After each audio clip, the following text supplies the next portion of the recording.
Welcome to Brady land. Now, Mathew Brady was probably the most gentleman of all bushrangers in across Australia. He'd been convicted of stealing bread and a basket and some rice in the UK. He came out to Australia at the age of about 21. They think he might have been helping as in the stables of as a groomsman. He could ride very well. Anyway, he was a bit of a larrikin. He had 7 years, but he decided to escape.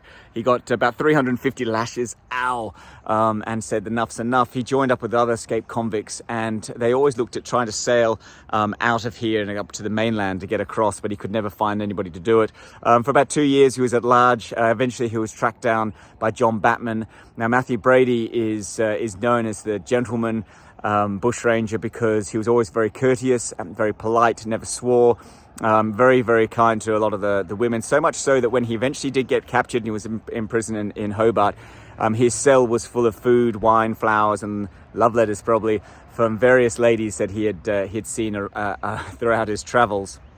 John Batman, he was eventually hung at the age of about 28, 29.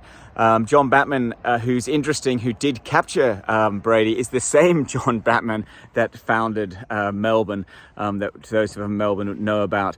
He was a convict hunter. He would come down here and he would find convicts. He was also heavily involved in the Black Wars, which were a terrible part of Australian history, certainly here in Tasmania, where over 900 Aboriginals were slaughtered across Tasmania. He went across, and in a weird twist of historic fate, he is actually the person who, when he went to Melbourne, he's the first and only person to negotiate land with the Indigenous people there, swapping a whole thousands of acres for trinkets and bits and pieces. The rest after that, everybody just took it, which is the basis of a lot of the reconciliation that we need to do now.